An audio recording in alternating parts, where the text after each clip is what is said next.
Hey everybody, welcome back to Hit Point, the only show on the internet where Baku and I talk about RPGs, talk about the upcoming trends and styles of music and art and video games and JRPGs and merch and all kinds of cool stuff, anime news, niche news, JRPG news. That's what we're going to be talking about today, guys. It has been right. a week, man. How are you doing today? I am doing great, man. Some stuff in IRL, but otherwise we're doing pretty good. How are you doing? I'm doing all right, man.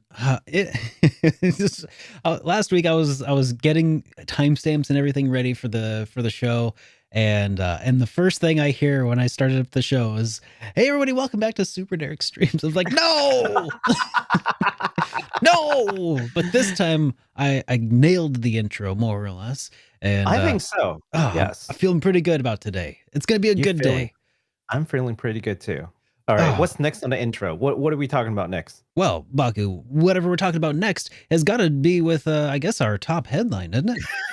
No, no, no. Wait. Before that, Up, up, we're up, up, going to be up, talking up. about we'll be answering some questions from comments from last week. We'll also be reviewing some trailers, talk about rumors. Normally, we schedule this stream for every Sunday at 7 p.m. Central, 8 p.m. Eastern. And today, we're actually doing it at the correct, appropriate time. And yeah, I think that's about everything else. Mhm. Baku, That's right. what's the top headline this week? What is, in your opinion, the top headline? I didn't actually pick one out this time. In my humble opinion, the top headline is Square Enix is finally acting on their NFT promise. Find out what they're doing coming up. Yeah, and just to get people interested in this because it's NFTs and nobody's interested. Baku did say at before the show that it's actually not that terrible of an implementation this time, but we'll talk about that. Yes. It's surprisingly like not awful this time, but we'll talk about it more a little bit. Um, Yeah, we're gonna discuss that this. We're that's gonna discuss. yeah, that's the Yeah. little teaser to keep your interests peaked here. Ah, That's right. but before we For do all the that, folks who are here. Yeah. yeah, before we do that, before we dive in and allow Baku to explain himself, we'll respond to some comments from the chat, including this one here from John over at the Detecting Zone. Awesome channel, by the way. If you're into metal detecting, check him out. He says, I recently opened all of my sealed games, even the limited collector's editions, a PSP game, and a few PS Vita and PS4 titles as well. I don't keep, he says, I don't keep games, even collector's editions, sealed. They deserve to be played. And Bravo. and just like that, I heard 1,000 voices cry out in pain. No. I opened my limited edition. I buy them for me. I opened them absolutely. Yeah. But yeah, there's some like items within the limited edition box that maybe I don't open, right? Just I Yeah. don't have a need for them. Mhm. But otherwise, like I basically open all of mine. I bought them for me. I Yeah. didn't buy them for resale, so I don't care. Like, Yeah. No, I do keep mine sealed at least until I decide that it's time to play them, because I've learned this about myself, is that I have this habit of like, I mean, I always used to open them as soon as I'd get them in the car. Be like, "Oh yeah, I'm going to open it up, see what's inside." But now I realize I don't play games as often like as I buy them. So if I get them sealed, like I have I have aspirations of playing every single one of them. And when I do, I will open them all. But in the off chance that they've skyrocketed, to 3,000% of their original price, and I happen to still have one that's sealed at the time, maybe I'll buy an open box instead. And, yeah, that's my yeah. mentality is I'll get to it and I intend to open it. But if it in the meantime explodes in value, maybe I'll get a loose copy and Smart man. yeah. Smart man.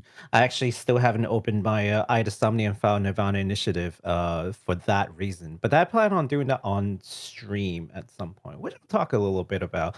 Let's talk about another comment that we have. Yeah. We got one from Levy. This is a pretty cool Or one. is So that it's is that Levi? is it Levy or Levi? I think that's Levi. Levi it is. As tech evolves, games with that genuine artistic flavor like Fuga seem to come rarely outside the indie scene. I hope as time goes on, more developers remember there are still many gamers out there who love that type of game and art. And in between all the photorealism of recent games, sometimes we just want some beautiful hand drawn stuff to fall in love with. Until then, I keep playing the old games that I didn't have the chance to play in my childhood via emulators. Yeah, it's a great Yeah, point. You know, it's true. I feel like that they raise a really great point, and that is that sometimes, you know, artistically pleasing games does not equal like photorealistic games, and in fact, seldom Right. does. There are some games that blur that line a little bit. You know, they can be kind of photorealistic, but show like some surreal scenes of like Mhm. vibrant and gorgeous settings and stuff. Yeah. But the ones that always seem to, in my opinion, age the best are like the cell shaded graphics from like the PlayStation 2 era, like Dark Mhm. Cloud 2, for instance, still looks incredible. Yeah. The original Jet Set Radio or Jet Grind Radio, depending on where you are, again, the cell shaded, it's super stylistic, and they weren't trying to be photorealistic. Wind Waker, same deal. Mhm. Yeah. I guess I just named three like cell shaded, but even beyond just cell shading, I feel like the less they aim for photorealism, the better they tend to hold up over time.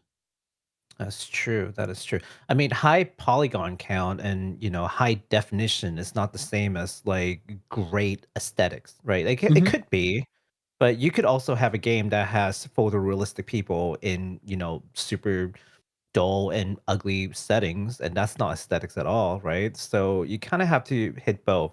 And Hmm. if you have a set budget, you should definitely try to go for the aesthetics when like angle versus the photorealistic angle. That's reserved for like the triple A budget. Yeah. Like let the big companies deal with that. But in terms of like more established companies too that are doing some of these games that straddles the line between like a big company and like an indie sort of aesthetics, there are some games out there even now that has those sort of looks to it. I played a game called what is it called? The Great Hero and is it the Demon King and the Great Hero? Oh, is I that cannot the one where remember. like Yeah. it's kind of like a story time where they're talking about the Yes, yes, yeah, yes. It's got a great we story, talked about it and a it few looks times on the great. show actually, I think. We Yeah. did, we did. So that's a game that has these sort of, picture book aesthetics that, and the gameplay it's subpar for an RPG, but I think the story and the, everything else in the aesthetics are definitely way more than mixed up for it. And it's not a full game price tag either. It's like $20-$30. So, I think that's worthwhile. From the same folks who made that, they also have this game called like The Liar Princess and the Blind Prince. That's also another game that looks beautiful.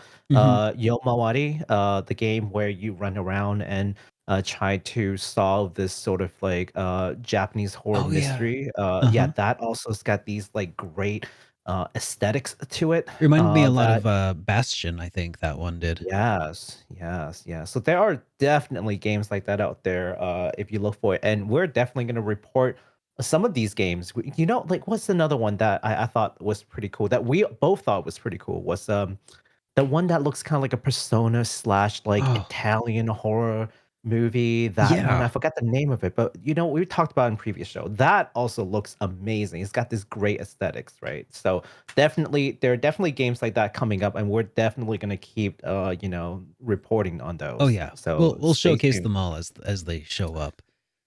Yes.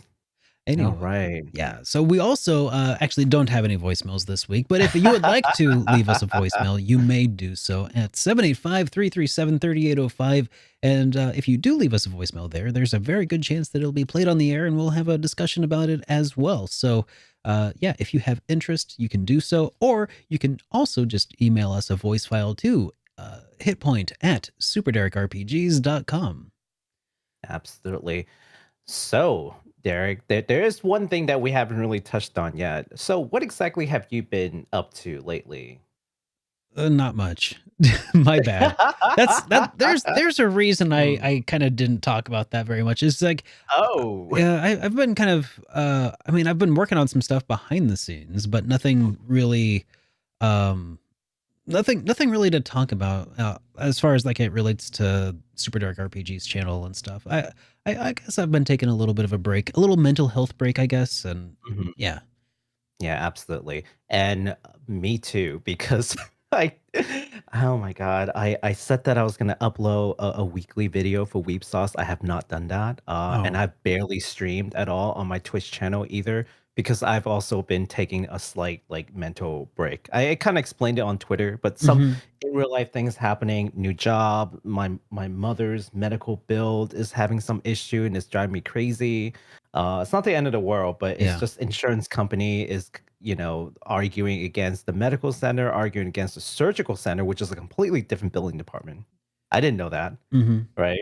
But so it's all kinds of stuff happening. That But sounds you know, exactly like what insurance companies do. yeah. Mm. All the reason why they're charging so much money is so that they have to create this convoluted system and keep it running. Right? I It's know. insane. But I think that there will be some exciting stuff coming from us soon. So please stay tuned for that. Any questions and comments from super chats, of course, will come at the very end. We'll be answering them. So if there are burning questions for Derek and myself, please be sure to use that super chat power and force us to read your comments.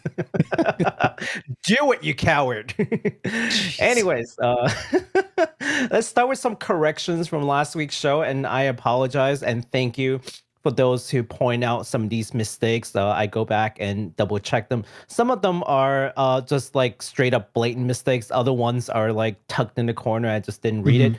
So let's start with the Bayonetta 3 limited edition. Last week I said that it is a Nintendo Store exclusive. That is not the case. As Colin slash Delicious Morsels is pointing out to me on Twitter, that is not necessarily the case. The Trinity Masquerade edition is available for pre-order in GameStop and Best Buy. Ironically, though, when I read the post, I'm like, okay, you got it from Best Buy. Let me click and see. It was out of stock in Best Buy. Oh. It's available, but also not available. But I think it came back. Like, so Hmm. maybe it was just because I checked again, it was up again. So mileage may vary, but hey, look, if my friend actually went to GameStop store and pre-ordered in store, so she was able to get her copy. Oh, So good. I guess she won't be suffering my, because remember that friend that I told you about that Yeah. is a big fan. Yeah, well, she's not gonna have to deal with what I had to deal with Xenoblade Chronicles because that was a Nintendo and still is a Nintendo exclusive. So there's that. Yeah. So that's correction one. Hmm. The second correction is a little bit more minor. I mentioned that there are Fire Emblem Three Houses pop-up parade, and that the Golden Deer house has not been announced. Actually, it has been announced, but it was announced in this like small little box within an announcement that I didn't read from their official site. So I'm just like, okay. But thank you so Okay. much, Fedican, for pointing that out. The announcement is actually that was it Claude? Yeah, Claude and Lysithia will be available for pre-order in August. So in a couple of days, we should hear the official pre-order announcement for those two. So pretty awesome. Still Awesome. looking for Byleth though, like the main character, and Yeah. we think that there's a high chance that they're gonna, release those because obviously the main character is super popular and has already gotten like full scale figures. So definitely we'll see pop-up parade versions of those. So that's the corrections from last week. Yeah. We do try to do our best to keep it straight, but sometimes, we do make some mistakes, and we be sure to let you know if when that does happen. So, All right. Yep. I mean, we no, we are certainly not infallible, but we'll make it up when we make mistakes. We'll do our best to address them. So, yeah. keep Now us honest, guys. Thank you very much. I'm gonna go on an apology tour. Okay. Hmm. All right. All right. Remember the training that I gave you the other day. How does it start? You are now an official YouTuber. How do you start an apology video, Baku? I need do I cry first No, no. or If you start, you gotta start with an exhale. Just be like, perfect, masterful. Okay, just practice that, and then Mhm. and then you'll use that for your apology tour. All right. Moving along, guys, we have some delays, or really just a delay that we should probably talk about today. Slight delay. Slight Yeah, delay. it's Thymesia, I think is how you might pronounce it. Yes, Anyways, I think so. Yeah. so Overborder Studio and Team 17 have delayed the release date of this title once again for Thymesia, the upcoming Souls-like action RPG, but only by a couple of days. So yeah, they're moving the release date from the 9th of August to the 18th of August. So you have, an extra week and a half or so. Mm. No, the reason is because it's going to take a couple days to adjust the game based on the community feedback to optimize the overall experience. So, you want to take a quick gander at the trailer that we have here? Yeah, let's do it. Alrighty. Rated M for mature. All right, guys, this is a mature game. No immature people may watch this.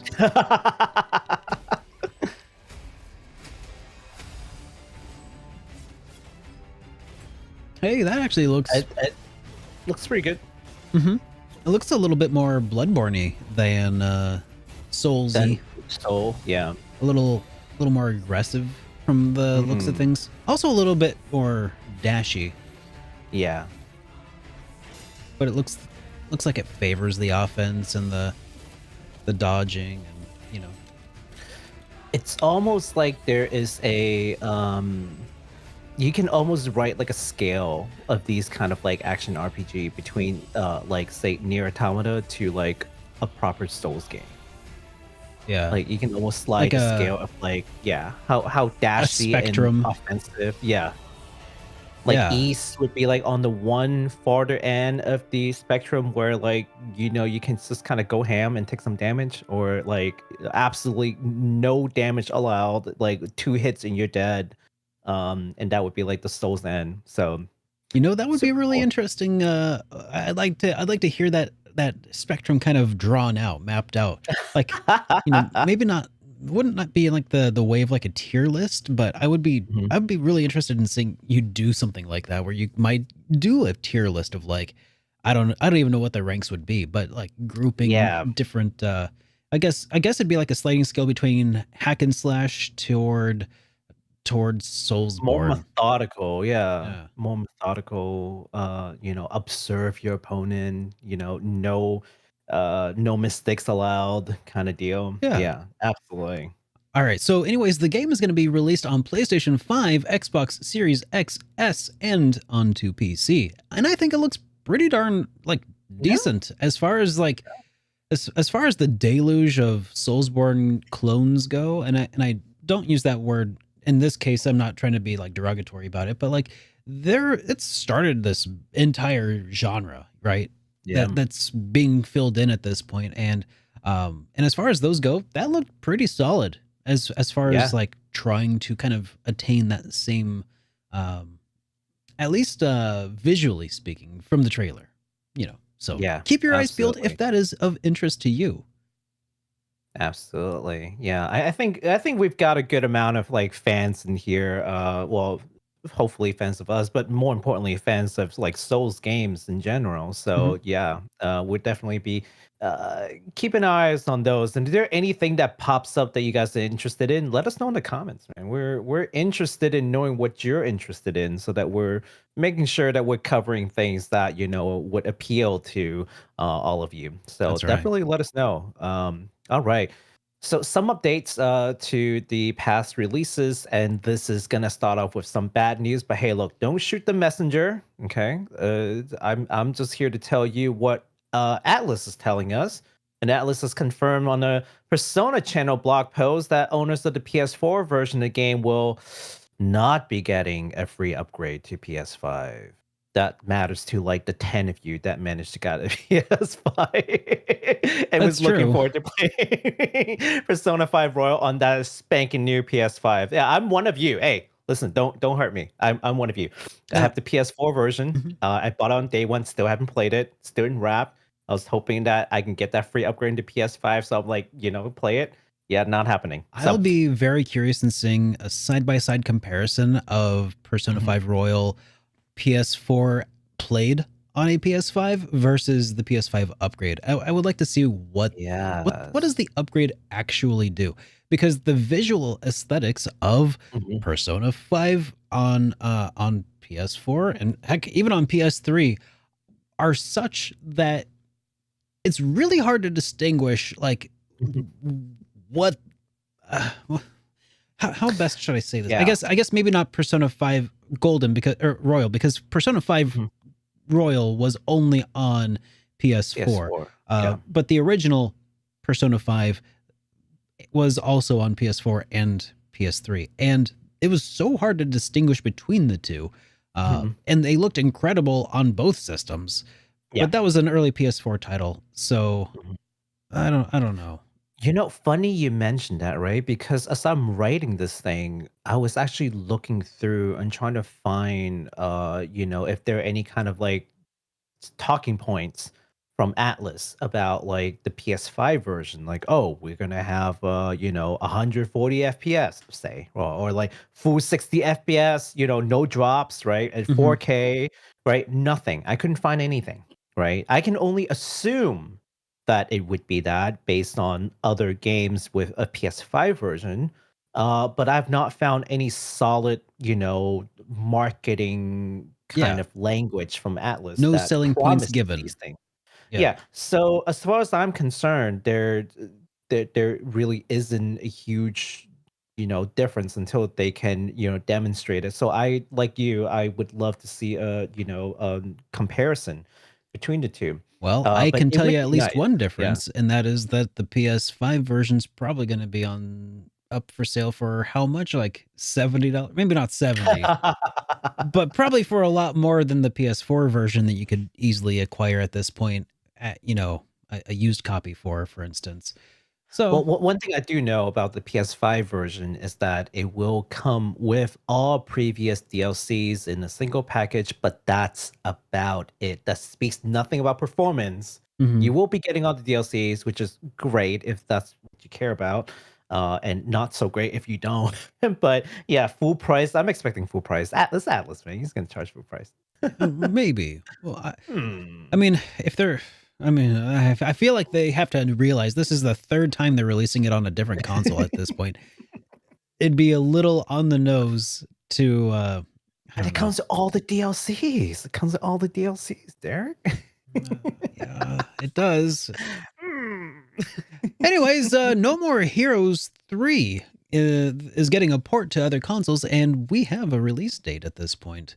Finally, yeah, that's right. Yes. Xseed Games have confirmed that the PS4, PS5, Xbox One, Series XS, and PC port of No More Heroes 3 will now be available on October 11th of this year. Yeah, more games this year.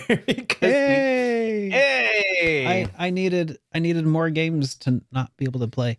Do you want to take a look at this new trailer on the next gen consoles? Yes, please. I'll be very curious to see how this looks. Yes.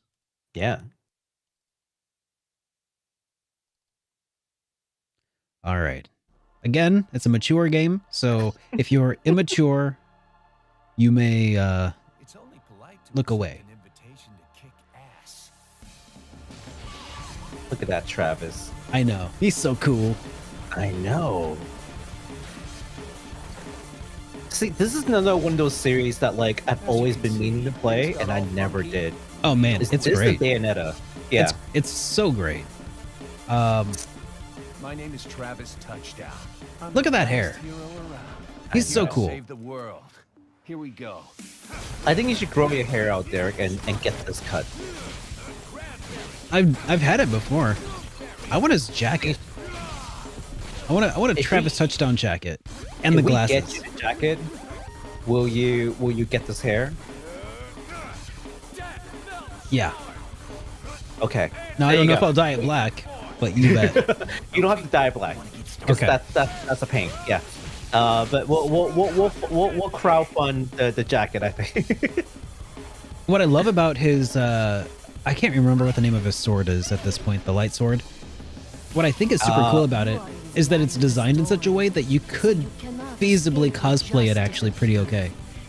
With like some LED strips or something. Yeah, absolutely. Looks like things are I'm getting pretty sure busy someone has done it. today. Wait, what? You can Have mow you not people's seen the lawn? mini games? No. Oh yeah, yeah. There's mini games that take place between assassin missions where you have to raise funds in order to like various odd jobs. It's fantastic and awful Oh at the my same time. god. I'd be saving the world. See, this game looks like it's just right up my alley, and I don't know why I haven't played it yet. You should. Jeez. It's super fun, but also it does have problems. Yeah, well, I mean, At that's, least I I think don't know that's about like that every game, but at least the originals had some low points that, you know, yeah, could have used a little facelifting or something. I'm definitely gonna look to try that game out. I'm gonna get a copy. I'm gonna Well, try that game out. you can get No More Heroes 1 and 2 on Nintendo Switch on a single cartridge from PlayAsia.com. It's not they're not sponsoring, but I could I'll throw a link in the description maybe, and people can use that if they want, and they can help support the show that way as well using an affiliate Also, link. hashtag totally will be willing to be sponsored. Yeah, Play yeah, Asia. Play Asia. I would actually really like to pick up a sponsorship from them. They do some pretty cool stuff, but so far, no, not yet. Anyways, so on the subject of No More Heroes 3, the PlayStation and Xbox editions are available on special day one limited physical editions that come with a 70-page art book, a Mhm. Santa Destroy license plate, and a soundtrack with 22 songs. Yes. Dude, that sounds great. Yeah, that's actually not bad. It's actually Yeah. not bad. Yeah. Hmm. All right. Are you looking to get that? Are you interested at all? Yeah, I already have it Hmm. on Switch, but I don't think that the Switch plays it very well, is what I've heard. Yes, same. That's the thing. It's just it's all it's the problem with the Switch is that it's got these Yeah. great games, but it can't handle half of those great games, I and it just know. hurts. It It, just it hurts. it does. It does, but um yeah, I I feel will like the buy a Switch. Switch Pro today. Just let us have the Switch Pro already, Nintendo. I want those games played on a better console. I Just feel give me the like Switch Pro. I like that the games do come out on Switch, Mhm. because I feel like that's a half of the puzzle piece of helping RPGs become more mainstream is to be on Nintendo Switch, on a Mhm. more mainstream console that is more Mhm. easily accessible to more people. Right. And then the Right. other half is advertising, but you know, nobody's really You, doing that these days. You ever notice that? yeah. Well, you know what I realize is that the average audience for the Switch is actually younger than Mhm. like other console, which means if we want to get kids to play RPGs, get them started, it's actually pretty good that a lot of them are coming out on the Switch. And I'm speaking from totally anecdotal, but my nephews, their dad is basically, my sister's husband. Like he would buy all these consoles, and they can touch it, they can play it, but they don't. Mhm. They spend all their times on their iPads and their Switch Yeah. because it's portable. Yeah, I guess is it weird? It seems kind of like TVs in general are becoming less important to the younger generation of kids growing up these days.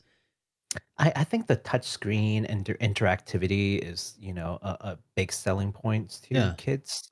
Yeah, but I mean, if I am to get them to play an RPG, which I definitely am, because I'm trying to influence the older one's the lost cause. I think I can save the younger one. Um, but the older one's playing like Roblox or like like I don't know like what is that game called Call of Duty or something. I don't know. I'm like, look, you're a lost Fortnite. cause kid. All right, like I don't Yeah. care. Like you're dead to me. But as far as like my inner weeb is concerned, he's dead to Yeah, me. I I got still you. love him, but the younger one, like he loves Naruto. He was telling me that he's drawing Naruto drawing. He loves My Hero Academia. I'm like, this one. This one's got potential. I'm gonna save this one. Let the wind Um, flow through you. yeah, I got him Arceus. He loves it, and I'm like, yes.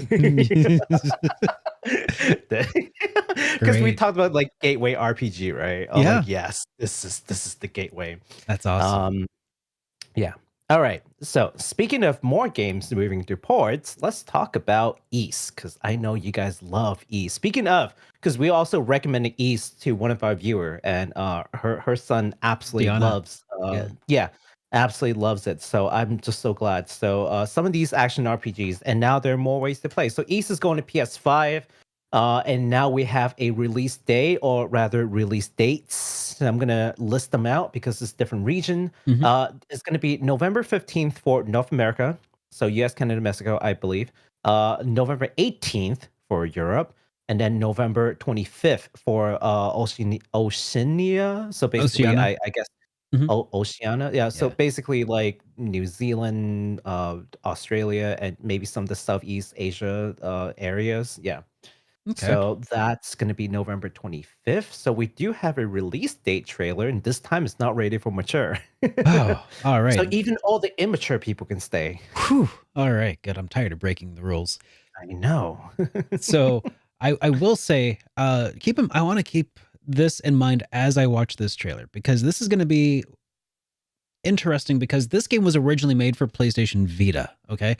Like, for Mhm. context, that this game is pretty old at this point, and it's been ported to the PlayStation 4, PlayStation 5, or Nintendo Switch, and now PS5. So Mhm. I want to see what they do with this to make it take advantage of the hardware. Is it just the same thing, or are they actually upscaling it and stuff? So let's take a look. Questionable.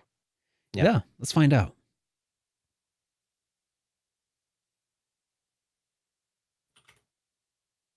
Any moment now. There we go. Every ship that approaches the Isle of Saren sinks by some mysterious happenstance. You know, if I was Ado, I would never ride a boat again. You know? Oh no. Yeah, Adel It's just- should definitely just Sort of like a stop family, going you know? outside. Family always sticks together, helps each other out. All right. So visually, I can pretty well say Another vision? this Or was it is pretty much a straight port. It is not Yeah. a remaster or anything. fire? Mhm. What's that mean? I think It- just like better frame rate. It might be Steady higher frame frame rate? rate. I mean, PS. Which Yeah. matters to an action game. Yeah. Then again, And it a wasn't the higher problem. resolution too. Yeah, the higher resolution, but like, yeah, It's a definitely combo between the two. Yeah. Yeah, not a higher poly count though. Same textures. Everyone, Yeah. Mhm. Yep. You Yep. Yeah. It is definitely a port. But so I actually got this because I missed on the PS4 limited edition. So now I bought the PS5 limited edition, sold the PS4 copy for actually more than what I bought. So I made some money off the PS4 version, which is weird. Wait, And then I bought are the- you a yeah, games reseller, Baku? Ugh, I am, get but out of I'm my not a sight. scalper. I'm just kidding. Wait a minute. We were just talking about. Wait a minute. This man here was just talking about selling games for like 3,000%. Like, you know, he would sell it. Get out of here. I'm just giving you trash. I'm making fun because within the game collecting community, there are some people who like. It's funny how like. This is a whole rabbit hole of a discussion, but like Oh, people geez, get okay. labeled as resellers for, you know, buying games and then reselling them, you know, because there are people who like flip games for a living, and that They do? there are people who do that, and a lot of people attribute a lot of like the crazy market or the increase in price of video games Mhm. to those people. But Jeez. I don't know if that's necessarily like the actual case. Like there's probably some of them, but I feel like the majority of people who are quote reselling games are just people who are selling games that they don't really want or need anymore. So I don't know. Mhm. Anyways, there Yeah. it's Well, at least for my case, that was the case. Yeah. I'm not going to buy PS5 and then, you know, keep the PS4 version. So what am I going to do? Sell it while it's worth anything at all? Of course. Yeah. Yeah. So, yeah, that looks about like what I would expect from, just a straight port to PS5. Hopefully, it'll Yeah. have the improved frame rates and stuff, higher I'll let you resolution. know. I'll let you Yeah, know in November. If I decide to play it, because yeah. I mean, hey, it was my very first East game, and I really loved my time with it. really. Yeah. Yep, because I'm a fake gamer, so that was my first experience playing an East game. So, if anybody's wondering, like a good place to start, East 8, pretty great place to start. Well, there you go, everybody. If you guys want to see more Super Derek East action and East reviews, shame him on Twitter. Well, Proceed I the shaming. I already reviewed East 8. You can find my full review from the Nintendo Switch on my channel here. So, check it out Yes. after tonight's stream. After the stream, you can wait.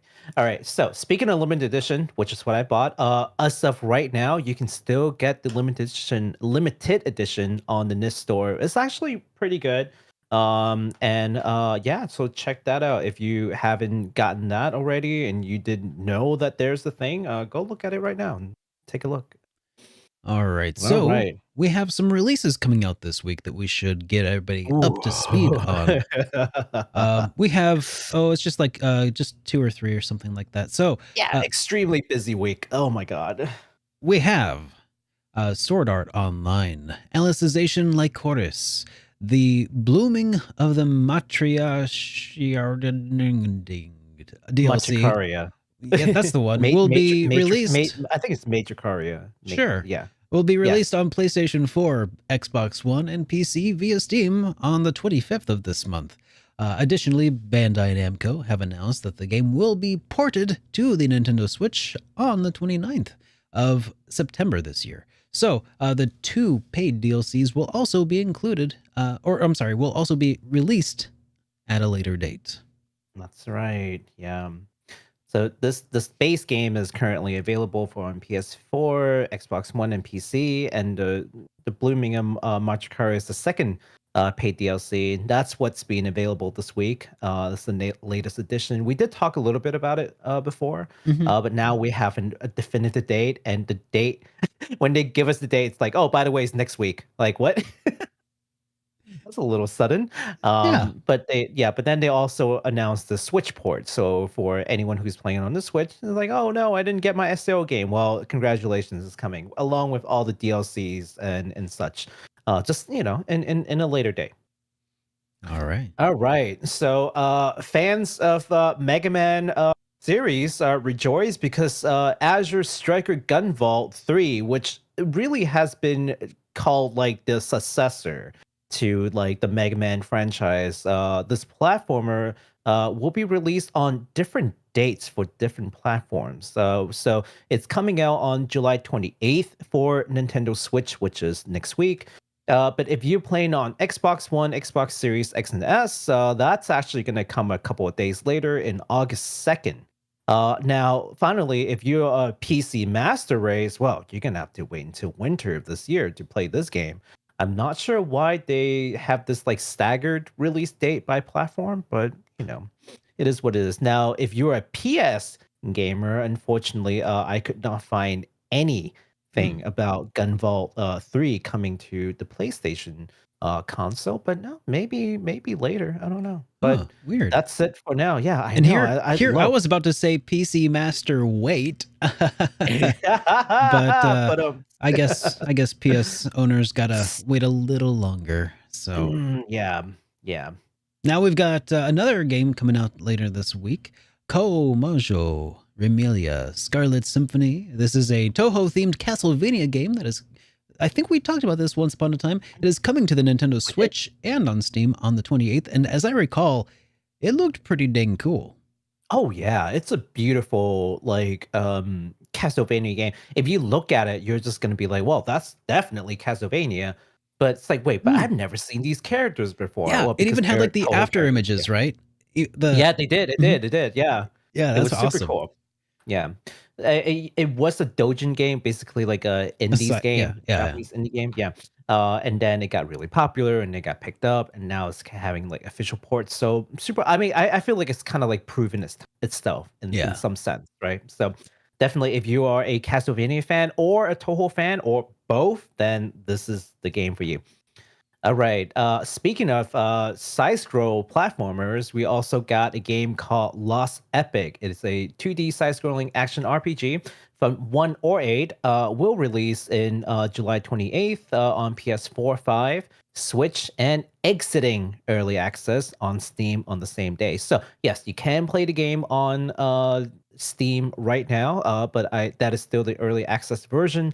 On the 28th is going to exit that early access. So and That's be that- available on the PlayStation and Switch platforms. It's that So phrase again that I keep hearing: exiting, leaving early access. No, I'm just what is going on? it's like they don't even know how this is supposed to work. Games Yeah, aren't it's just- supposed to leave early access, guys. Oh, you know what's a game that left recently What's that, that? I never really talk about because it's not really like a JRPG? Uh-huh. Power Wash Simulator left. Oh, yeah.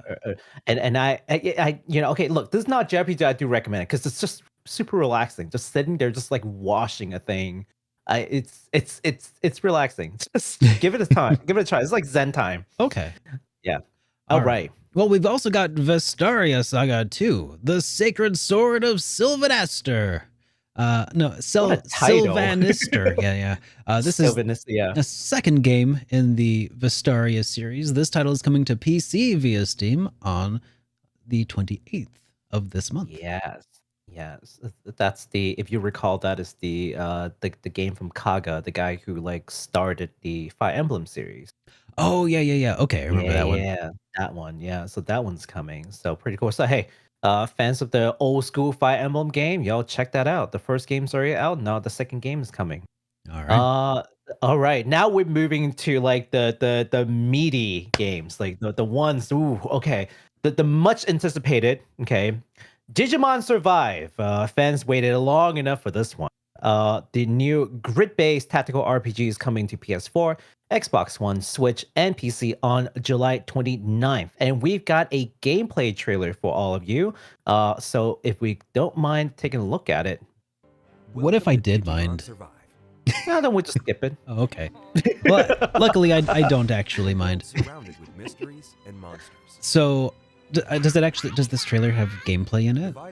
I hope it does. Possibly. Okay, here's I mean, little. it's called the gameplay trailer, but you know, I mean, you would hope so. They could always lie to us. Okay, there's a little bit of gameplay here, I see. Yeah. So this is sort of like the exploration phase, if you will. You have to talk to people, answer questions, explore the surroundings, and then there's like the battle phase. So this is like the battle phase. Yeah. Yeah, that's the gameplay I was looking for. Show me that combat. What? What is that little teddy bear doing? Censorship. Oh, I don't know. just little teddy bear cod piece there, I guess. Well, Mm-hmm. so it looks like battles are like individual animation instead of like attacking in the field, like a Tactics Ogre game. Oh, I see. So Sorry, not that. It's not like Final Fantasy Tactic, where like you just do the attack on the field. Like I think they like Yeah. zoom in. Yeah, to, like the this two reminds and me. focus. This reminds me of like the Shining Force games. Yes. Looks super cool. That actually looks pretty good. Man, As after launch bonus. having like not heard that of that game, like had it not, it just disappeared for a while. It's good to see it didn't die, and in fact, Digimon survived. What I guess it just felt like COVID was going to kill it, basically. Yeah, absolutely. All right. Well, that about does it for all the major releases.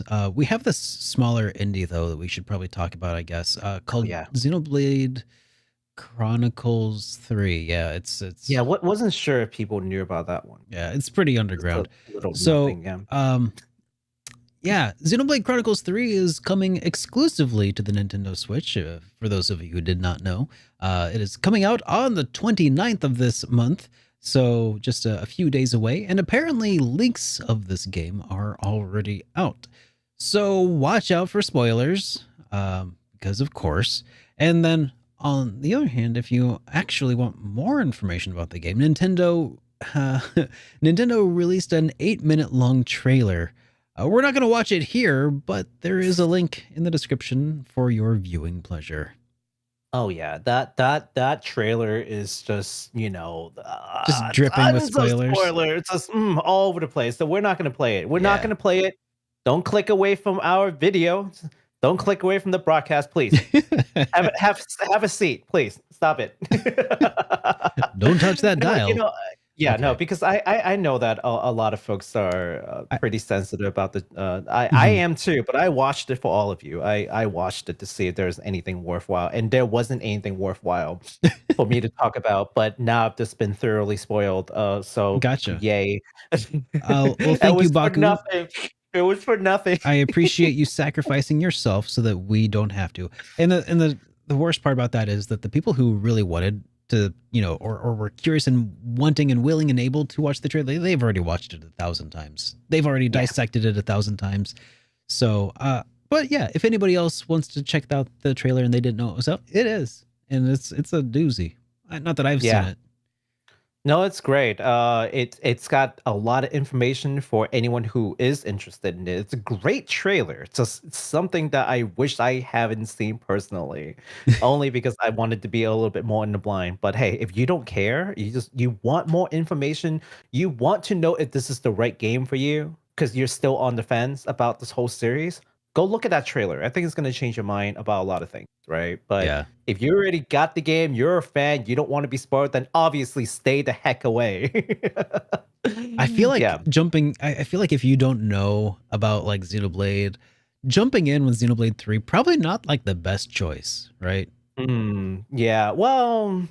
Maybe. Well, my feeling for Xenoblade so far, and I've only played 1 and 2. I've never played X. I've played 1 and 2. Uh-huh. For what it matters for 3, I think 1 and 2 matters. X is not necessarily part of the continuation in terms of the world. I gotcha. So just in terms of 1 and 2, I played 2 first, and I enjoyed it without knowing anything about 1. So I'm kind of hoping that 3 will kind of continue that legacy where you can just jump on and play it, and you don't know anything about the previous game, you're still going to be able to enjoy it. So Okay. it will still be a good jump in point. I mean, heck, if you don't want to play the first game, you just want to play the second one, I had a great time. Cool. So yeah, any order at all. Well, I appreciate you doing that, Baku. Very great. Yeah, well, so here's a question for all of you, but more importantly for Derek. Are there any games right now that we've talked about so far that you're actually interested in playing sometime soon? I mean, all of them, right? But none of them right now. Realistically. Realistically, Realistic answer. when you said soon, define soon. Like what kind of timeline? Like within the this next calendar decade? year. Oh, Within this calendar this year. calendar year? No. That's Are you all a booked out? I actually do have like a little games roadmap that I have linked in my Discord that I have for all the supporters of the show who can kind of see what I have on the immediate horizon. One of those will actually be a game that will be up for vote when that time comes. So there's a possibility that some people could vote me into playing Xenoblade 3, come like December or something. But none of these are immediately on my like I'm going to play this right now list. Well, if you guys want to see Derek with some Xenoblade 3 action, you know what to do. Go vote on the game and also shame him on Twitter. It's not open yet, so don't bother going there yet, unless you just want to hang out with a bunch of super cool people in the Discord. I mean, it's an RPG Discord. I think that's go for the vote, but stay for the awesome people. Well, yeah. Yeah. All right. So, all right, Baku, how about you? Well, Xenoblade Chronicles 3 for sure. Sometime this year.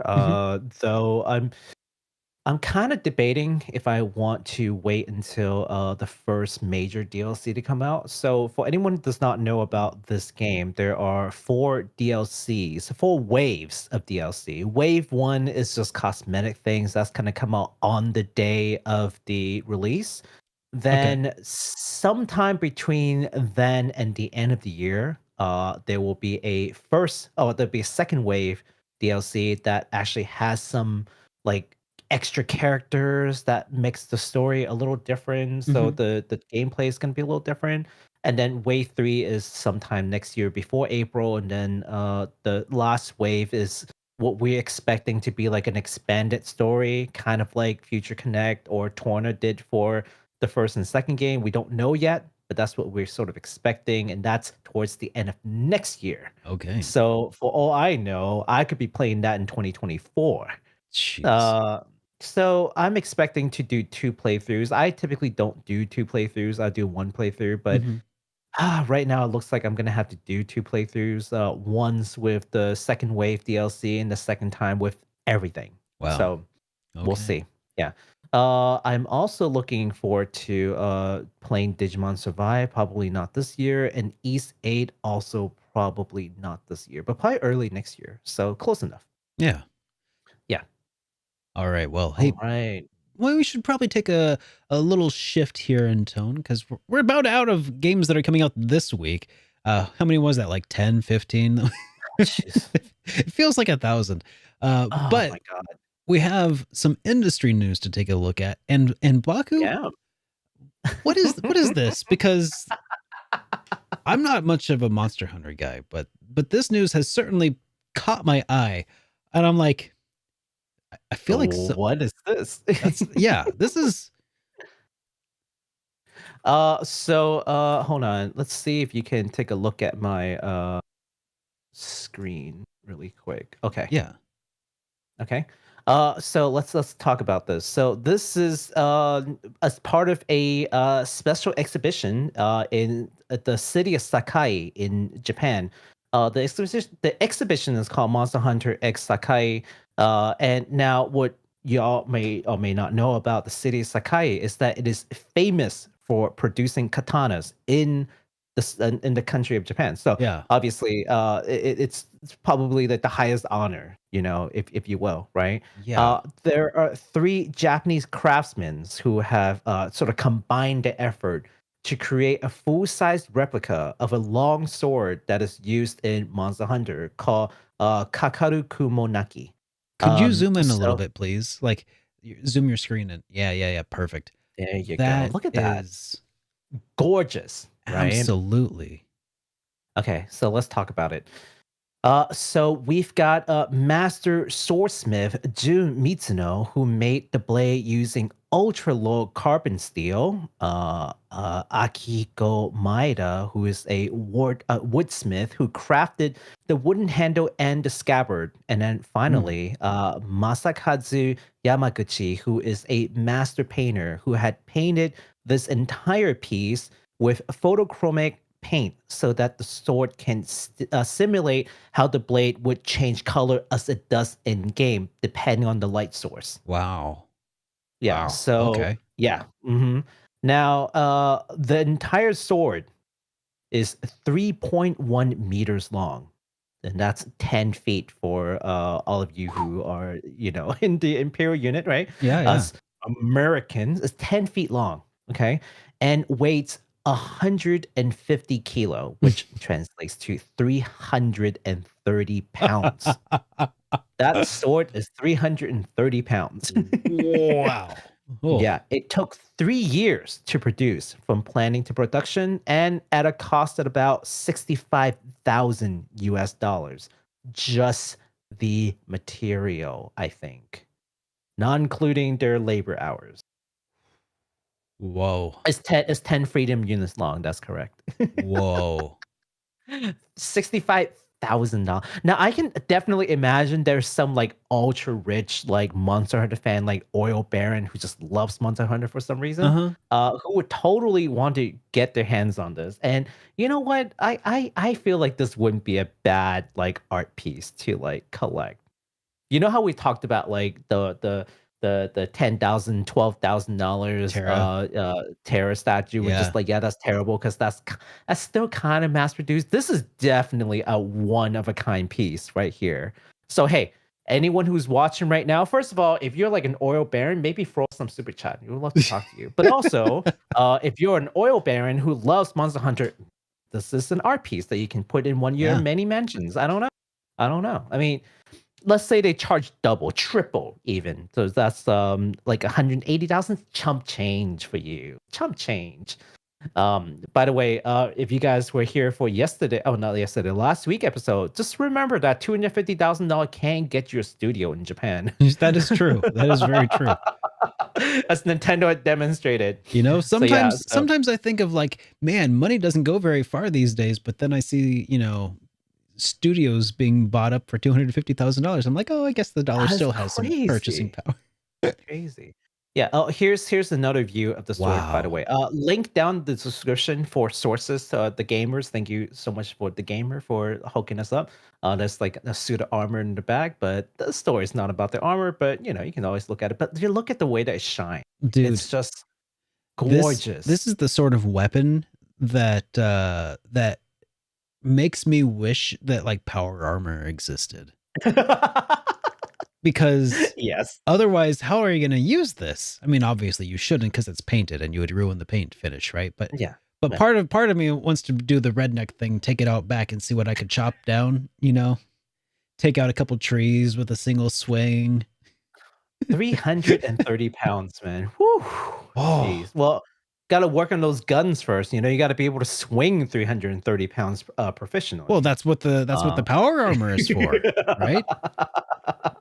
True. You know, if I ever become like a trillionaire, you know, just in the off chance, you know, then you know, I'll just, you know, I would totally get that, and I would totally like have someone commission. I would commission some power armor that would allow me to use it, and then I'd become Iron Man, but with like a sword. Yes. Yeah, that would be a sword. That's my retirement plan. Actually, I didn't mean to spoil that for everybody, but I see someone in chat says, "Son, you're not going to college. Daddy's now the real Monster Hunter." Very nice, man. Very nice. All right. Where we're going, we don't need college tuition. No. College. Oh my gosh. Oh man. All right. Well, speaking of gold and wow. That's a bit of a stretch. Golden Sun artwork has been added to Camelot's website, and I shamelessly put it into this show's thumbnail, so make sure you check it out. That's why I'm like, what is this? Camelot, what is this? What is this picture that you are showing us off here? Because I mean, hey, first of all, I think it goes without saying, right? Hype responsibly, everybody. You know, this is, you know, this could be something or it could be nothing. Err on the side of probably nothing, but this is like some brand new artwork, ultra high resolution that Golden Sun of Golden Sun that Camelot has put onto their website. Featuring new artwork of Isaac and a Jin, which is fueling some fan speculation that the company might be making something new with this intellectual property. So far, we have no idea. No announcements have been made, but as soon as they do, we'll be sure to let you know. But you know what? Let me pull up the website because I want to show off what the website actually looks like here. Let's go. All right. Just a moment. Got to pull up the site here. Camelot.co.jp if anybody else wants to see it. But it is currently loading. Okay. All right. Links in the description later.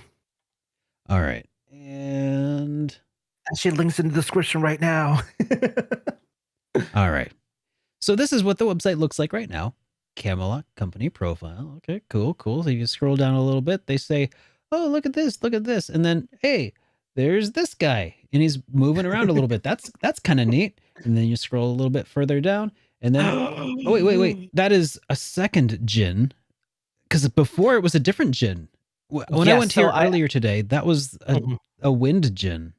Yeah, so I that's why I had to change my script to a Jin because I looked at it first and it was a Mars Jin, which is what you're looking at. I came back and it was a different Jin, like the Earth Jin, whichever that was. So yeah, so and someone reported it saying that it was a Jupiter Jin, which would be the Wind one, which I haven't seen. So I think there are a couple of Jins on rotation. Yeah. So I'm not sure what triggers the different Jins. But Isaac is static. Isaac just kind of stays there. So Yeah. So this is the full resolution of Isaac, by the way. When I said ultra high resolution, like, and you see this, you're like, oh, that's not a really super high resolution picture. No, this is like a big old, like, it's like a 1080p picture of Isaac on its side, basically, of Isaac. This is not old art. This is new art.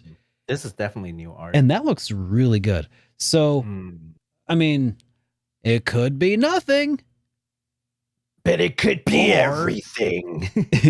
Exactly, Baku. I couldn't have said it better myself. It could be everything. So hype responsibly. But yeah, I think that's why I'm like, Camelot, you got some splaining to do. This would be very irresponsible of you to throw this onto your website.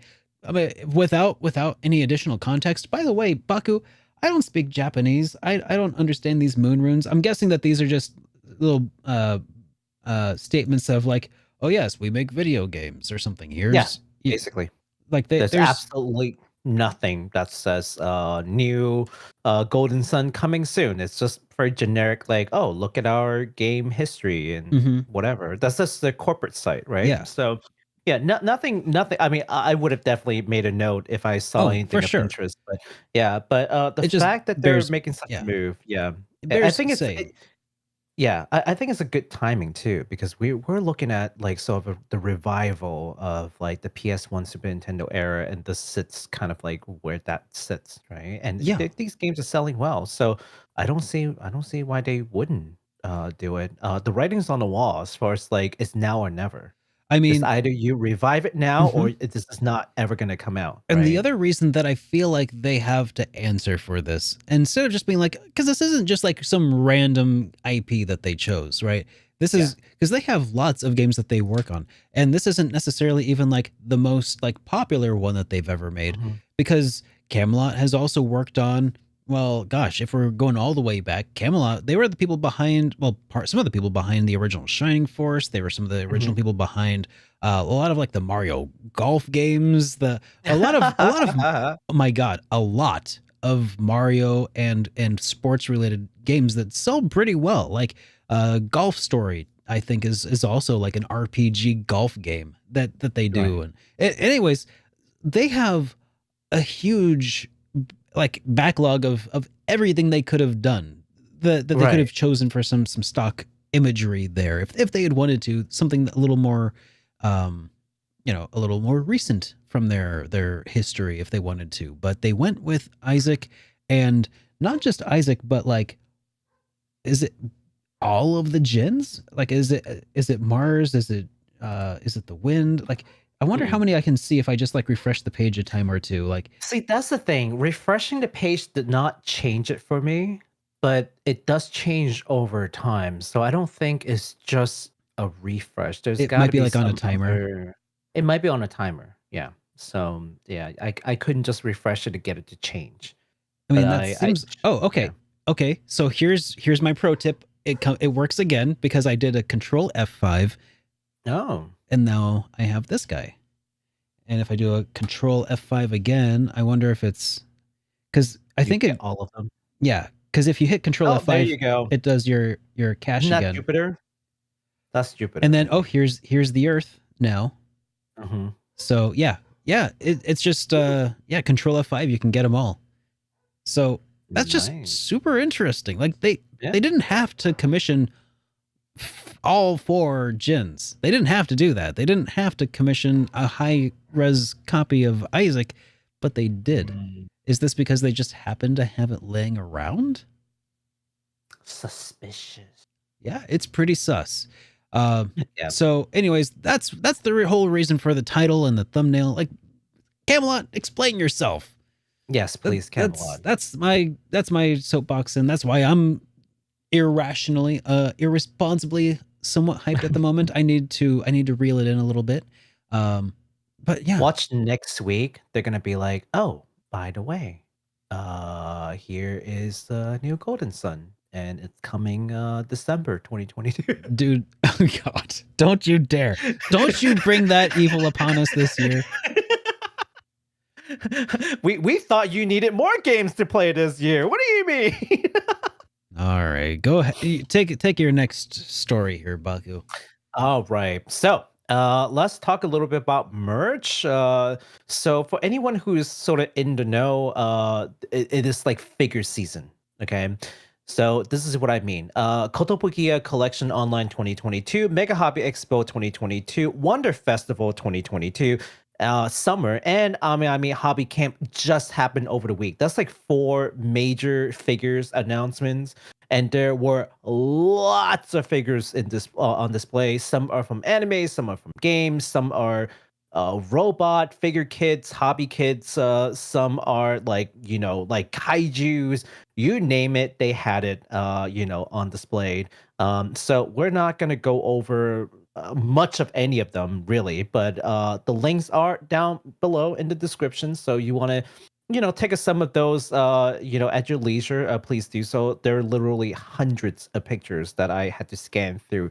There are some that we will talk about as a result of these events, and they all have to do with Trails figures. So take it away, Derek. You bet. So they just announced through their collection that they'll be releasing more Trails figures as indicated by Baku here, including Risha and Crow, who are now in the prototyping phase, while Ren is You can in actually the see the design pictures phase. too, yeah. And I'll show some of these pictures. Yeah. Okay, so This shit looks really, really good. Like super excited for her. yeah, I went ahead and like picked up a couple just to like zoom in on these, because I thought that figure looks incredible. Here's another shot of that from like a closer up perspective here. Looks like they got the eyes colored in, which is kind of a neat touch here. And then we also have Crow, who also just looks awesome. I don't know who Crow is because I haven't encountered them in my playthroughs of the Trails games yet. But here's some of the additional figures here. I should probably zoom in so we can see all of them a little bit better. But yeah, Risha looks incredible. Yes. She looks amazing. And I'm definitely gonna pick her up because I already know I'm gonna love her. I haven't played Crossbow yet, but I don't care. There's just something about her that draws your attention, huh? I don't know what it is. I don't know what it is. And this guy, he's got belt buckles for days, so you got to get him too. So and then like I think I started to say this before, but in case anybody didn't hear it, we also have a note here that Ren is also potentially, or I think she's going to be getting a figure as well, but they're not quite to the prototyping phase for her.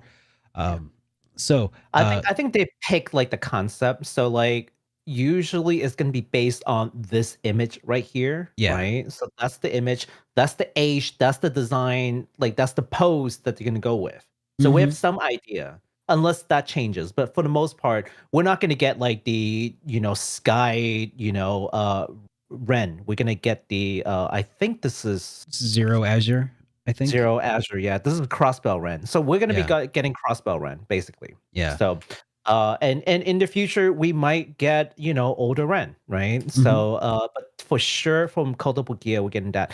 Just as a side note for everyone who does not know, Kotobukiya already released the Altina and also Rein figures. So they're just making more and more figures from the Trails line. So if you are a fan of Trails and you're a figure collector, be sure to support Kotobukiya. Let them know that we want more.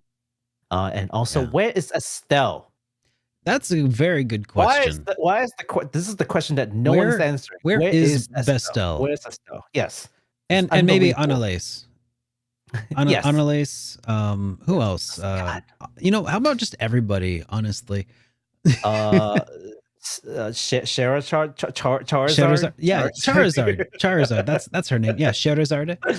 Yeah. Oh, but most importantly, oh, what's the I'll think of the name here in a moment. Go ahead and you can continue on with your next story. Meanwhile, I'll think of the name of who we Sure. really need the figure Well, of. so we've also got something else that's trails related, but this time it is not Kotobukiya. Do you mind sharing my screen? Anton is the one who I'm thinking of. Okay, so you know what they need to do is just model Antoine into no, Stray. no, not Antoine. Anton. You don't know Anton yet, but you will. Oh, geez. Okay. So we are getting new figures as well, but this time not with Kotobukiya. This time is a company called QuesQ. They are bringing us the Trails of Cold Steel version of Altina and Alisa. So here is the prototype for Altina. Oh, that's cute. And yeah, well, let's go back real quick. And yeah, they usually color the eyes first before doing all the other colors, just to kind of bring life to the figure first. Yeah. Because if you paint everything else without the eyes, well, that'd just be weird looking. Yeah. So you will notice that they always paint the eyes first before doing everything else. So yeah, this is the Alisa from Charles Cold Steel version. So yeah, this is an official tweet from QuesQ, as you can see here. So yeah, that's definitely coming. So we will be sure to let you all know when the pre-order period is available. But for now, just sit tight and wait for more Trails figures. Yeah, but we got a lot of other figures to get through. Oh yeah, we do. Next up, we've got a let's see. Let's just stick on my window for a second. Okay. Next up, we've got a. Okay, you know what? I'm gonna let you guys know this right now. There are some that you probably will get, some that you probably won't get, and some that you'll probably be infuriated by. Oh my but god! all of these are just. I just saw the price on that. Oh my god! Now this is a quarter. This is a quarter scale, so this is substantially larger, and it's also a resin statue. So resin tends to be more expensive. This is not PVC, so there you go. But also just like, whoo, it's like $1,200 when it's all said and done. But if that's what you're into, and you're that like oil baron guy again, just like look, listen, if you're oil baron, just like shoot us a super chat, please. But if this is something that you're interested in, you just really like that second player color variation, and you. $1,200 US, just burning a hole, just looking for something to spend it on. Well, this might be an option for you. So this is now available for pre-order at the Square Enix store. I haven't checked the other regions, but I imagine that you can get them anyway. So yeah, take a look at that. But we also have more, figures from Square Enix. Mr. Derek, why don't you show the good folks the thing that I think people might actually get? Okay, here, let me do this here. It's gonna take me a second to pull that up. I think I'm pulling up the one that you're thinking of. Okay, so there are two. There's two. Okay, there are two. Yeah. All right, so there's that one. Here, let me. Oh no, they linked the same. They look like the same link to me. They are not. The number's different. Okay, well, why don't I talk about this one, and then you can pick back up. Okay. So let's hop back on over to my screen. All right. So Square Enix released Final Fantasy VII, Tifa, and Aerith in their iconic dresses in the remake. But what about Cloud? Well, you're in luck because Square Enix is releasing a Cloud figure in his dress version. Oh my god. And what's more, it is available in static arts and play arts. So what is static arts and play arts? Static arts is basically your typical figure where there are no moving parts. This is the pose, and this is what you get. And personally, I prefer static arts because I can't deal with parts and I can't deal with like posing things. So you know what? This is a perfect pose anyways. That is so pretty spot on. Right. So for $200, you can bring yourself home a Cloud in his dress. And I do applaud Square Enix for making this available along with Tifa and Ev in their dress versions. Now, just to really literally double down on this, they are also releasing the what is it called? The Play Arts version. Mm. Now, Play Arts is the series where there are moving joints, as you can see, right? Oh, So I you can see. actually do different poses if you so choose to. But there are also additional parts which, like, just I can't deal with. So yeah, you can change his face. I think apparently there are face parts that you can change. So yeah, so if you're into this whole dress look, you want to complete your collection with, the three beauties, if you will, from 587, you can definitely get all three of them from the Square Enix store, either in the static arts version or the play arts version. So, and they're actually about the same price. Actually, funny enough, the static arts one is a little pricier. You would think that the action figure would be a little cheaper, but Yeah, I mean, it'd be a little more expensive. Yeah. you'd have thought Hmm. so. Yeah. So I'll show. I think these are the two that you were talking about here, Baku. That you wanted me to show off here. Is this correct? There's this cloud here. That's Are you looking at the bottom cloud, like the one afterwards? I don't know. Oh yeah, no. Yeah. This is the funny one. So why don't you take that? Why don't you take a stab at that one? Okay. So I don't know really what I'm talking about here. Okay, so Square Enix is finally making good on their promise on NFT. So this is the headline, guys. Oh, This is the headline. this was the top headline Is one. this the headline? Yes, this is it right here. So, they are releasing a OG version, OG design of Cloud, in the form of a action figure with NFT attached. Now, this new figure will cost you $130, and it comes with, in quote, one exchange ticket to redeem a digital certificate of authenticity. Authenticity. Oh. Wow, that was like three takes. Okay, which is the NFT. Yeah. Now, there's also a digital plus version for only $30 more. It will give you a digital version of the figure that you can enjoy on your PC and smartphone. End quote. Only $30 more dollars. Wow. Okay, Oh, so that's actually a jeez. pretty good sized figure here on the nightstand. Wait, is that the actual nightstand, or is that like? I mean, like, is this the picture here of it on a nightstand? Is that a real nightstand, or is that like I have no or idea. is that a digital But representation? that's Something no, about that's that. digital version. That's digital version. That's the digital version. Oh, Yeah. Yeah. Mm. Cool. Okay. So let's talk about it. Let's talk about it. Okay. I know I'm like just crapping on Square Enix for this. First of all, this figure looks pretty crappy. Not going to lie. Yeah.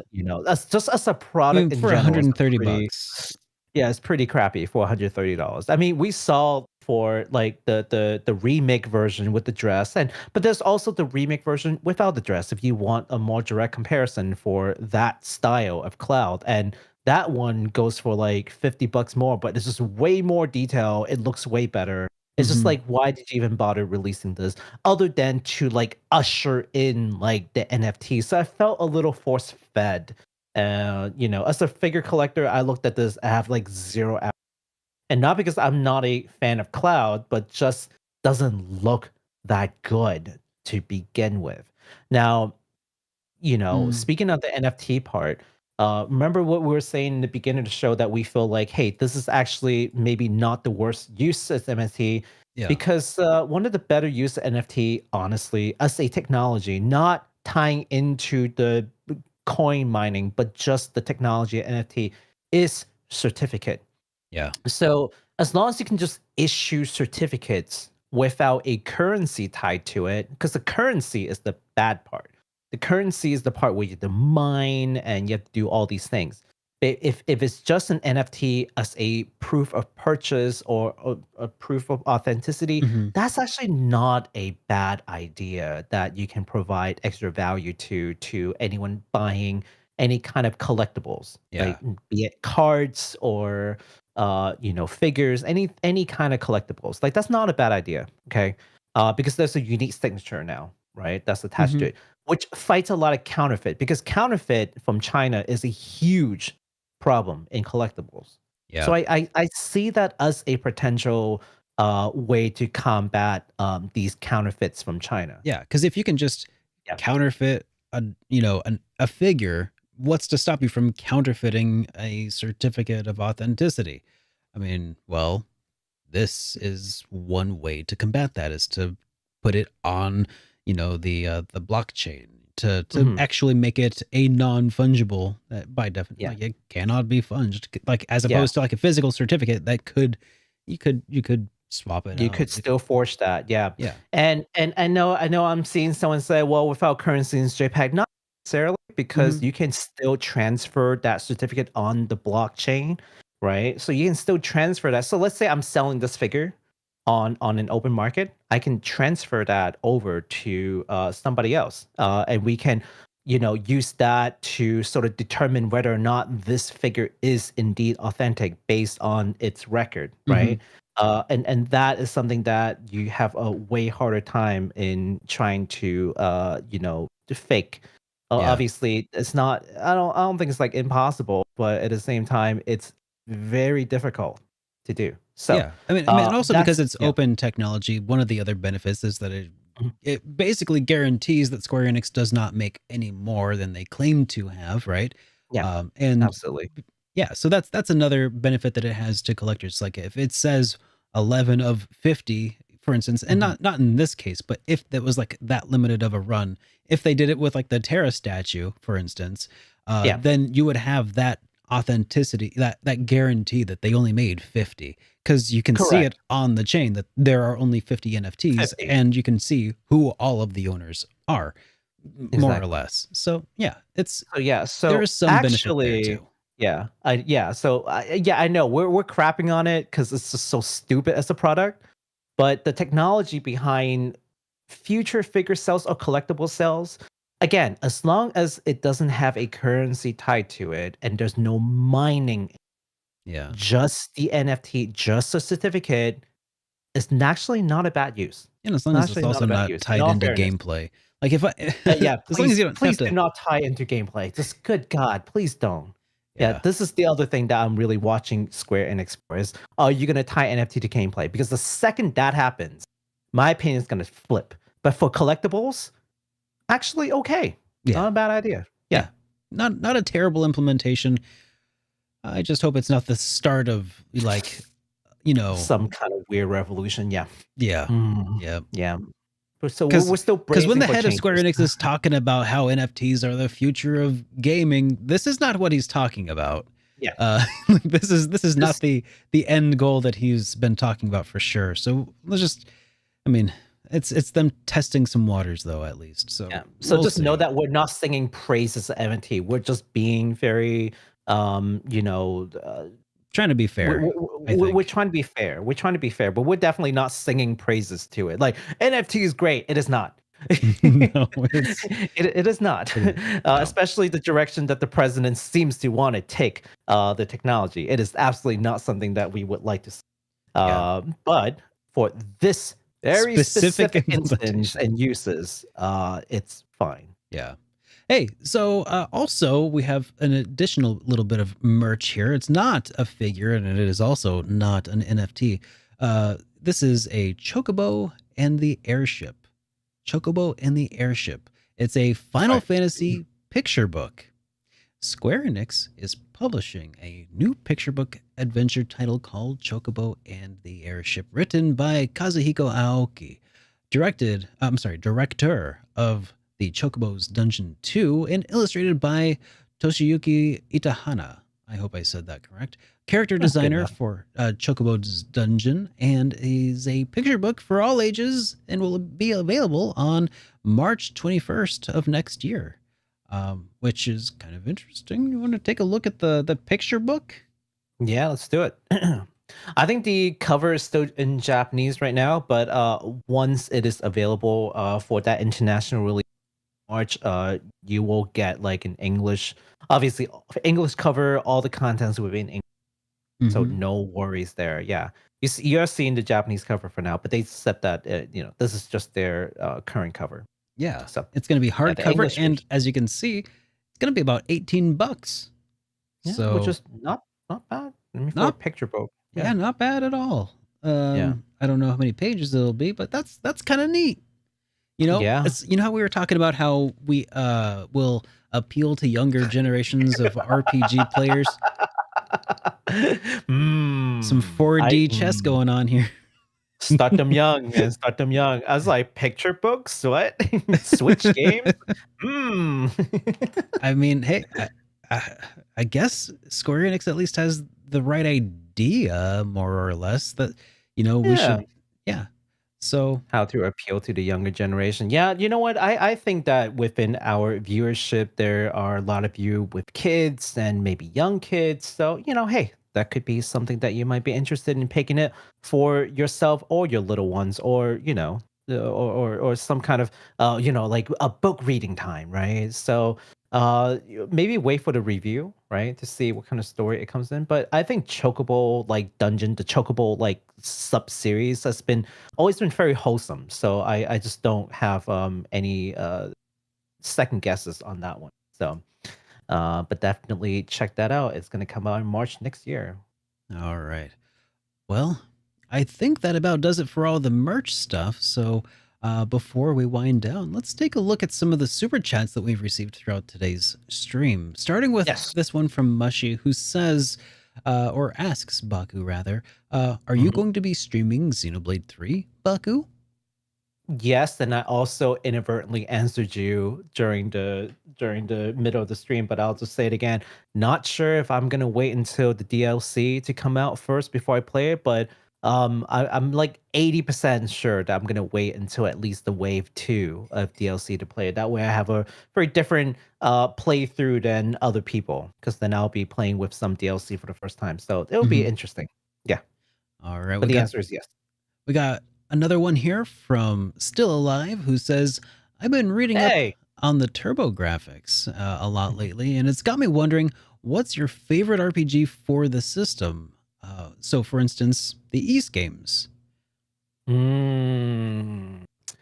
There is this one game from TurboGrafx. Well, we call it PC Engine. Mhm. And I can't for the life of me remember what the title is. It's not like, But wouldn't be like one of the uh, Far East of Eden titles, would it?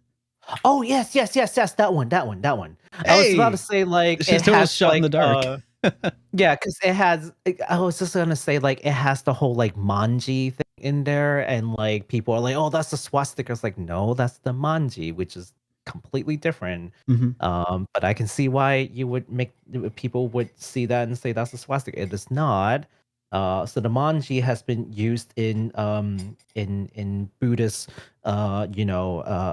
sort of as a symbol for just like thousands of years, like Yeah. literally thousands of years. Travel from India to China to Japan through Korea. And that is why you'll see giant Buddha statues in Japan and Korea and Taiwan and China. With these like basically a giant swastika. For anyone who does not know what that is, they're like, "Oh, what is this?" It's not a swastika. It's called a manji. So Yeah. yeah, now it's a heavy symbolism in that particular game series. So next time you see that game, don't go, it's a swastika. It is not. Yeah. But that game is super awesome. I loved it growing up playing that game. All right. Well, I actually haven't really played any TurboGrafx, and I've had TurboGrafx on my want list forever, but I've never managed to get any. So I actually do own one copy of a game, which is I think it's called East Books 1 and 2 on TurboGrafx 16 CD, Mm. Turbo CD. I picked it up because I'm like, I'm gonna play this someday. Surely I'll have a way to play Turbo CD at some point. Give me 1 second. Keep talking. Sure, but unfortunately, I do not own any other Turbo games. And I unfortunately my knowledge of the system is fairly limited, especially because I feel like a lot of the RPGs for the system just never came out in the West. So what we ended up getting were a lot of more kind of action platformers that were kind of popular in the West at the time. So there's There you go. yeah, yep, You see this? actually it's Yeah, not this is focused on. There you go. oh, There you go. Yeah, yeah. that's This is the PC Engine East 1 and 2. So this is from like what 1987. yep. This is in 1987. So there you go, man. This is the piece of history right here. That's awesome, dude. Since you guys were asking about it, here you go. So yeah, I don't really know too many other RPGs on the system that I could even say that I'm super interested in. I know that would be Oh, my starting point. That would probably be Ys. the one there's another one that we talked about the other day. I forgot the name already, but it's basically it's kind of like a space faring. It's like Space Boy or something. Oh yeah, Yeah, that one was also on the PC Engine. So some artwork in the insert booklet. Is it focused? Do you see it? yeah. I see that. That's Yeah. some See? awesome artwork. That's some 90s. Oh, no, 80s. Yeah. It's got the 80s look to it. Great. Yeah. So There you go. we have another question here from Francisco who says, "What would be Hello. the first RPG that you would show to your child?" Oh, Tough boy, question, that's right? a tough question. First RPG I would show probably Pokemon. Yeah, Honestly, it's cute. It's easy to get into. I don't want to scare them thematically away. Yeah, thematically simple. Yeah. I feel yeah, like yeah. that is something that a lot of Pokemon fans kind of actually forget, is that it is an RPG for the most part. Like, it's some people just don't realize that, like, yeah, I realized like it had turn-based combat and these other things that it never occurred to me that it was an RPG. But yeah, it is right now not only the most popular RPG series of all time, but it is also just like the most popular game franchise of all time. Mhm. So there's a very strong likelihood that if they like video games, they'll probably like Pokemon, which will be it'll happen to be an RPG. So Yeah. so that's a pretty solid way to go. Now I did also recently try out a game that I thought would be a pretty good like a kids first RPG, as long as they like know how to read. But maybe like in the earlier stages of their Mhm. reading, there was a game called TikTok Travelers that I thought looked. TikTok Traveler. Yes, yeah. What? It's Destiny Connect TikTok Travelers is what it's called, and Oh, yes, yes, that one. yeah, I forgot the Yeah. first part of it, but yeah, it's called Destiny Connect TikTok Travelers, and it's about it takes place in the year 1999 at the turn of the millennium, and time freezes, and little girl works with her dad's robot to help restore time and stuff. It's interesting, not Mm. super complicated or hard or anything, but yeah, check out the video that I have out there. It's pretty okay. Awesome. Yeah, I think another one, now that I think about it, like Trials of Mana, hands down. It's a simple story, very colorful, super easy to get into, not a whole lot of reading, Mhm. beautiful art, and just another good one to go with. And the game that we talked about, which was the great was it the great hero and the Demon King one. Oh That yeah, one is yeah, actually pretty good too. Yeah, the good game to play with your kids. yeah. So the plenty of options. Plenty of options. There's also not to be overlooked are the RPG adjacent games that because like I wouldn't recommend most RPGs to anybody who can't read yet, but by early age, a lot of people should be playing games like before they can. I mean, not should be, but a lot of people will be playing games. So it's probably a good idea to get some games that don't rely on text as much. So maybe something like Yeah. some of the earlier Zelda games, for instance, that have Oh some of the yeah, absolutely. some of the puzzle elements.